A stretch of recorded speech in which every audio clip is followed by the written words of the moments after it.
بسم الله الرحمن الرحيم اللهم صل وسلم وبارك على سيدنا محمد الفاتح لما خلق والخاتم لما سبق الناصر الحق بالحق والهادي الى صراطك المستقيم وعلى اله حق قدره ومقداره العظيم وبعد السلام عليكم ورحمه الله تعالى وبركاته. Chers frères musulmans, nous demandons protection auprès de Dieu contre Satan. Nous commençons notre prédication par le nom puissant de Dieu. Nous adressons le salut sur le saint prophète de l'islam, les membres de sa famille, ses fidèles compagnons et tous ceux qui ont suivi ses voies et ses traces, et ceux jusqu'au jour de la résurrection. Et alhamdulillah, chers frères musulmans, nous voilà un nouveau vendredi. Nous rendons donc grâce à Dieu. Et très rapidement, le thème que nous sommes en train de voir avec Oussaz Djiré, parce que moi-même, je suis venu un tout petit peu en retard. Voilà pourquoi j'étais en train de m'imprégner un peu de la situation auprès de lui. Il y a eu un petit contretemps. Comme vous savez, la situation de la circulation aujourd'hui, le moteur taxi, c'est un peu difficile. Donc, moi, j'habite jusqu'à Mukondo. Donc, pour arriver ici, on n'a pas trouvé le moteur taxi facilement. Voilà, donc c'est un peu ça. Le thème que nous sommes en train de voir avec Oussaz Djiré concerne un rêve que quelqu'un a eu à faire et il est allé voir Sayyidina Ali pour avoir des explications. Mais cela est basé sur le fait que nous devons nous entretenir, nous devons être social. Nous devons être social. On l'a dit et on ne cessera de le répéter que l'islam est venu pour la solidarité. Pour la solidarité. Les musulmans doivent être solidaires. Ces temps qui courent, nous avons beaucoup de gens que nous connaissons qui traversent les moments difficiles. Mais Dieu, dans sa largesse et dans sa sagesse, ne met pas tous les gens au même pied d'égalité. Donc, s'il y a des gens qui traversent des moments difficiles, sûrement, il y a des gens qui traversent de bons moments. Alors, c'est pour vous dire que ceux qui traversent de bons moments, de penser à ceux qui traversent de mauvais moments. C'est ça la solidarité. C'est ça la solidarité. C'est pourquoi Oussaz a basé son introduction sur la reconnaissance d'un frère qui a dit qu'il traversait les moments difficiles et le loyer faisait défaut. Et il a vu son bailleur qui n'est pas un musulman. Il a expliqué la situation et le gars a compris.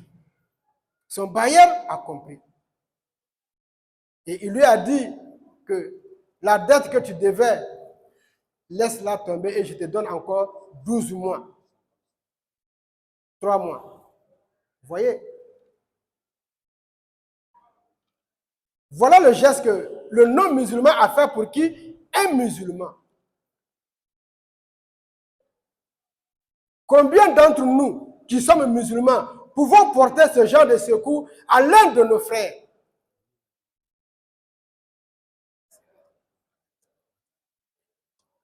Non.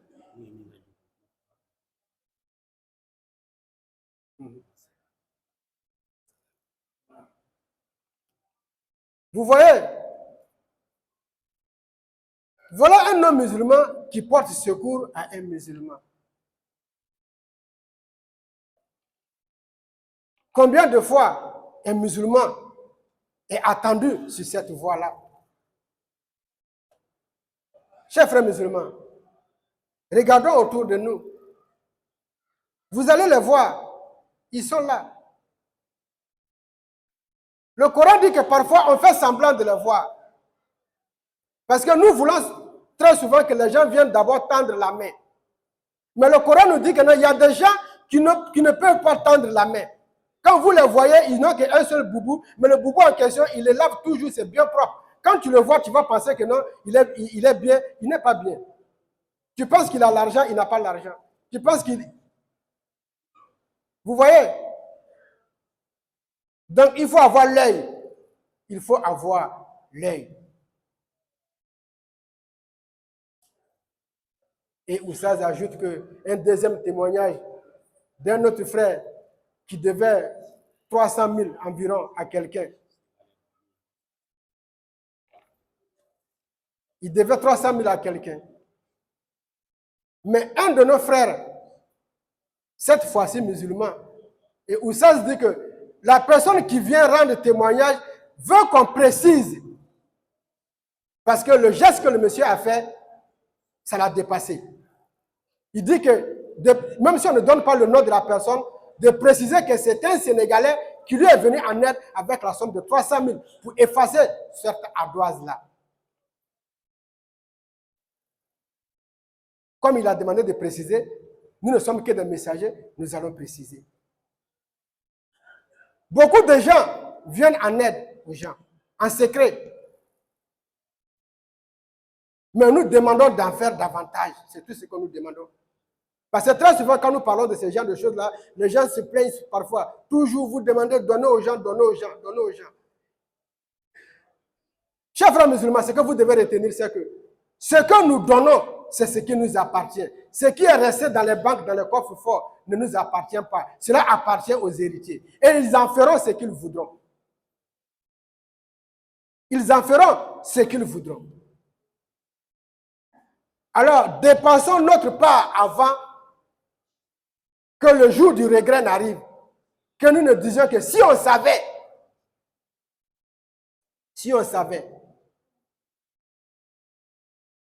alors que dans la langue de Molière, on dit que si je savais n'a pas de queue.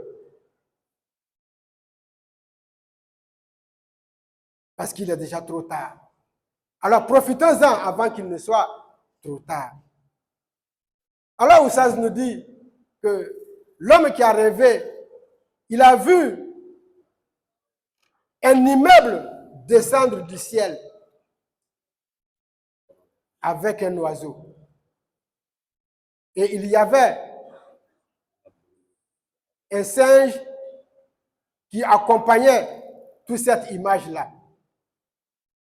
Alors l'homme vient voir Sayyidina Ali pour interpréter le rêve. Vous savez, Sayyidina Ali, parmi les Sahaba, était l'une des personnes que Dieu avait éclairé. Dieu lui avait donné le don de Joseph pour interpréter les rêves. Très souvent, les Sahaba venaient lui consulter dans ce domaine-là. Et ce n'est pas un hasard, car le prophète lui-même a dit que, étant moi-même le messager, si nous devons imager la connaissance comme étant une maison, Sayyidina Ali que voici serait la porte d'entrée de cette maison-là. Moi, Mohammed, Dieu m'a donné la connaissance à moi. Si on doit donner une image à cette connaissance-là, ce serait l'exemple d'une maison. Et tout le monde sait que pour rentrer dans une maison, il faut passer par la porte. Et le prophète nous dit que cette porte d'entrée est Sayyidina Ali. C'est pourquoi, quand vous regardez toute l'histoire de l'islam, quand vous verrez quelqu'un qui est ancré dans la science islamique, l'imam est arrivé. Nous disons, Rabbana, innana sami'na munadiyan yunadi lil iman an aminu bi rabbikum fa amana. Rabbana la tuzigh qulubana ba'da idh hadaytana. Subhana rabbika rabbil izzati amma yasifun wa salamun alal mursalin. Alhamdulillahi rabbil alamin.